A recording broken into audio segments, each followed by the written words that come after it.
Welcome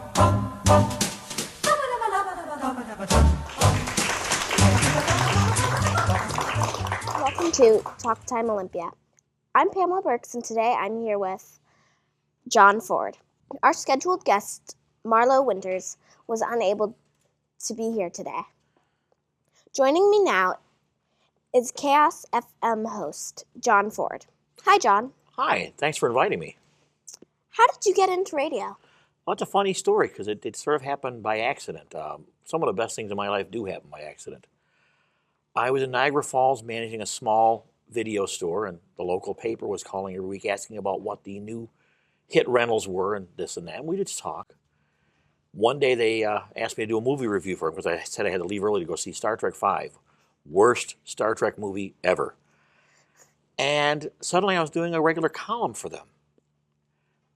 They asked me to do a Sunday section on this new cartoon show called The Simpsons. It was brand new. Well, okay, it's not very good artwork, but I'll do it. And I talked to Matt Groening, who told me about the Evergreen State College. When I turned 40, I decided I wanted to get a college degree finally. I had not gone to college yet. And I came out here to Evergreen because I'd heard about it. Inside of the first year, I was working with a TV contract group for a show that was actually on TCTV with the unlikely name of Infectious Waste Theater. I didn't name it, it's not my fault. But Michael Huntsberger, then the manager of Chaos at the time, came up and this was the following conversation, verbatim. John, yeah, we have to get you on the radio. Why? Because you'll like it. Okay. And I got into radio. Now, I'm currently the development director for the station as well. I'm an employee, not just a host. Oh, well, how long have you been doing radio? Since 1994. Oh. It's a unique way to do it because we're, of course, a community radio station. All volunteers from the community are our hosts. So what's the difference between community radio stations, or community media, and commercial media? We don't have anything to sell. We're here to strictly let neighbors talk to neighbors, community members talk to community members. It's not about how many commercials can we push. It's how much good service can we render to the community, just like Thurston Community Television, on whose board I serve. We're all about serving our community, and the only thing we sell are good ideas. What is your favorite thing about doing radio? Making things happen is my favoritist thing. I know favoritist isn't a real word, but it's a great metaphor. Knowing that I can connect neighbor to neighbors and help things happen. The other part is that I can be anyone I want. I can be the serious host, or I can just be a silly guy, and I don't have to dress for it. They don't know whether it's a tuxedo or a t-shirt and shorts. They don't know. Do you have any other interests? Oh, good gosh, we'd have a show all by themselves, but we'll keep this tight. I love old movies. I love classic animation because of the artwork and because of the fabulous voice actors. Old comics and books about the comics. I've met many of the artists that work at Marvel and DC over the years. But that's a few. They keep me busy.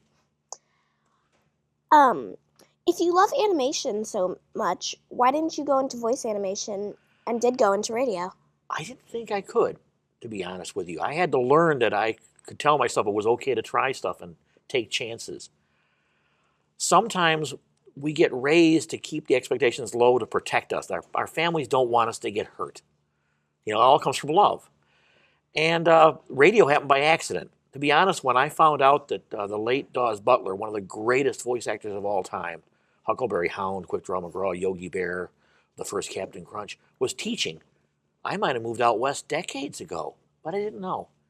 And I had to learn that it was okay to tell myself to try. Who's your favorite voice animator? I'd say my favorite voice actor would definitely be Daws Butler. My favorite animator is probably a toss-up between Bob Clampett and Tex Avery. In conclusion, what do you want people to know most about the work that you do? That my work is about serving the community. I'm here to make things happen for everyone, be it someone that wants to get involved with TCTV or someone who wants to get involved with Chaos, whether it's as a volunteer host or just as a guest to tell their story. What we do is all about making people's stories happen. And that's the beauty of it. That's the magic of it. And I'm very proud to do it. Thank you to our guests, John Ford, and all of our viewers. This is Pamela Burks with Talk Time. Have a good day.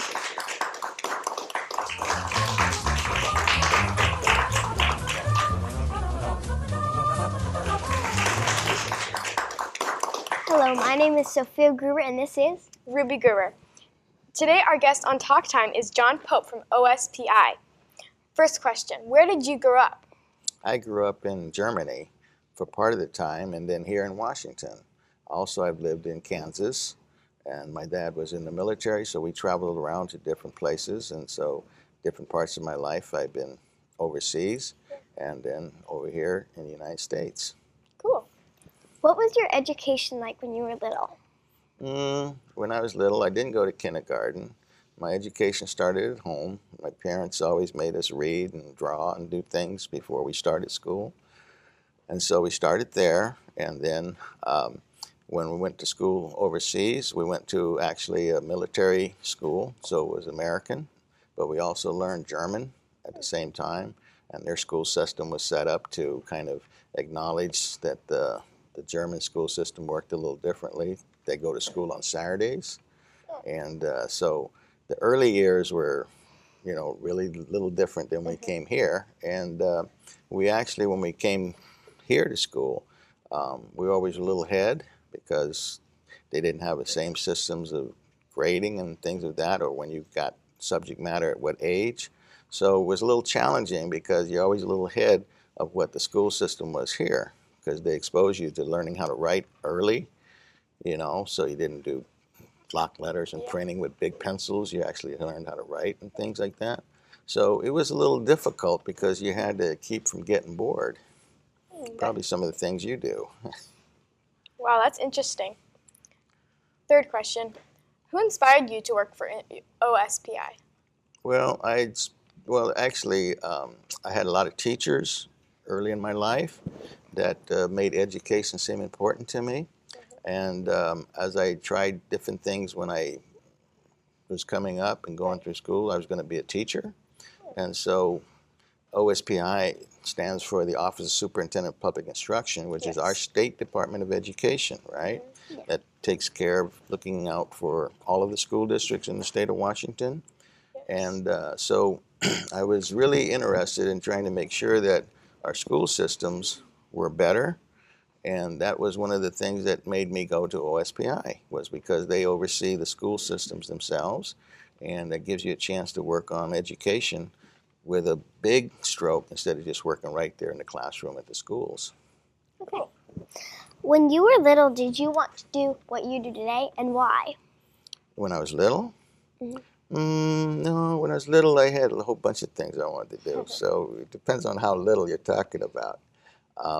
I had, certain things like I wanted to fly. So I really wanted to be a pilot more than I did anything else. And that was one of my dreams. Also then I was interested in medicine.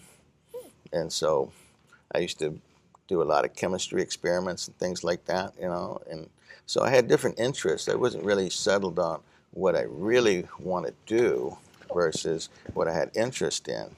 And so along the way, you run into different people who do different things that are interesting, and they expose you to things that, also were attractive. So it kind of just was looking at certain things and then liking things about that, and not thinking about it in the sense of trying to make it as a job or anything first, right?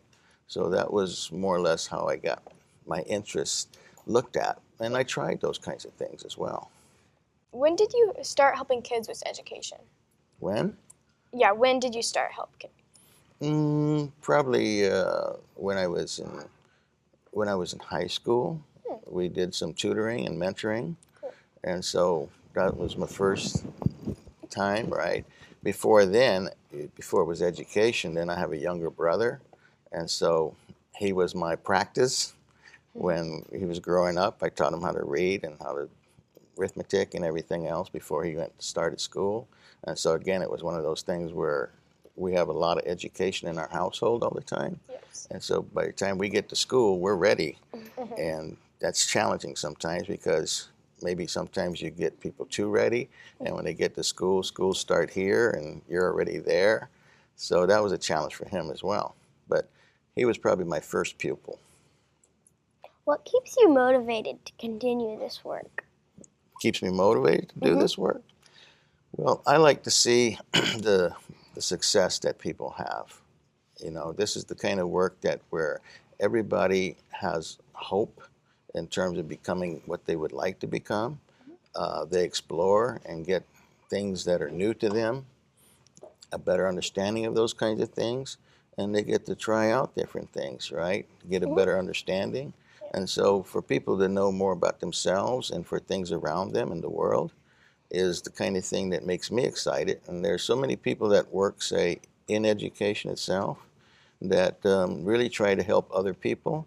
And that is probably the key thing that makes me feel like, you know, this is the right kind of work to be in, and at least for me. And helping people and people helping themselves, empowering them is, you know, one of the bigger motivators.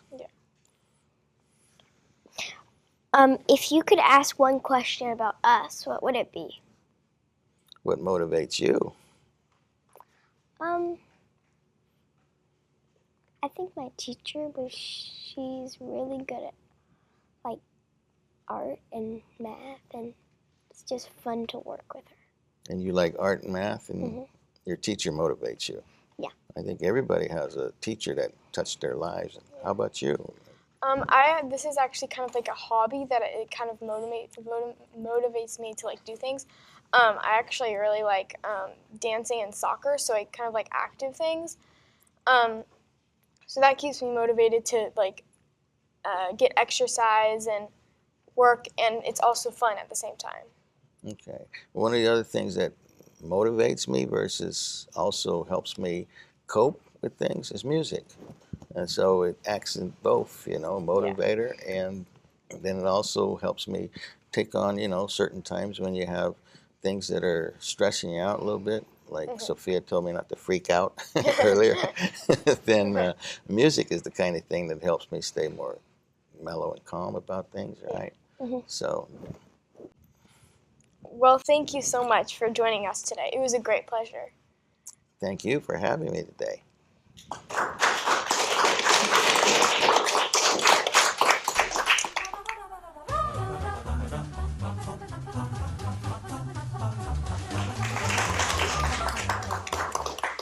I'm Marlo Lorman, And I'm Olivia Jones. and today we have one of the current owners of the Danger Room.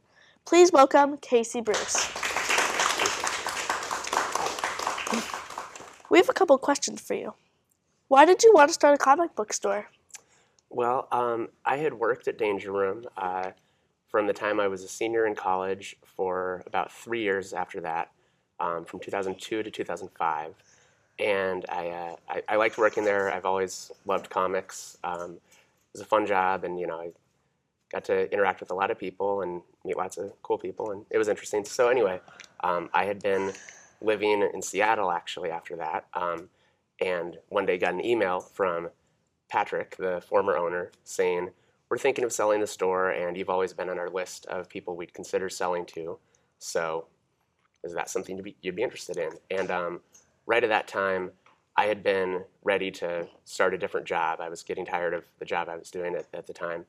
And you know, I kind of talked to my wife about it and said, you know, what if we kind of did this? What if we moved back to Olympia? And she was about ready to move on from her job also, so we decided, yeah, let's do it. So I talked to my friend Frank, who I also used to work with there at Danger Room. He was another former employee, and turns out he had gotten the same email. So we kind of thought, well, I kind of thought if Frank wants to do it, then I'd be interested, you know, if he wants to do that with me. And he kind of thought, well, if Casey wants to do that with me, then I'd be interested. So we started talking to the then owners and negotiated for about a year, and eventually bought the store, and that was about 2.5 years ago. So here we are. How did you come up with the name Danger Room? Well, it actually wasn't us that came up with it. It was the original owners, which was a couple named Tim and Karis were their names. But as you may or may not know, the Danger Room is in the X-Men comics. That is their training facility. where they, battle robots and, machines that simulate what their enemies might do in a combat situation. And so that's what the store's named after. We kind of like it because it is a comic book reference. So if you get the reference, great. But if you don't, hopefully it still kind of sounds interesting and intriguing. So That was a good name for it, I think. thanks. When were you first introduced to comics? When I was about, probably 3 or 4 years old, from reading the comics in the paper with my dad, and then actually, comic books, like, the stapled magazine size, that was probably when I was about 4, I think. What do you like about comics? That's a very good question, and I will warn you, I could probably go on with the answer for that for a long time. So I'll try to, rein it in a little bit. There's a lot that I like about them. I think it's a really interesting way to tell a story because it's using both the visuals and the, and there's the art side of it, the visuals. There's also the text, like you get in a prose novel, but it's different than just a picture that helps accompany the text. The picture helps tell the story, which I find really interesting. One thing I really love is when there are passages in comics done with no text at all, and you just have to really read the pictures to see what's going on. How long have you been in this business? Well, I worked there for 3 years as a part-time employee, and then I've owned it for about a little more than 2.5 years. So, you could say around 5 years total, I guess. In closing, we just have one last question for you. About how many customers do you get per week? That's a good question. It varies. We probably get a couple hundred per week.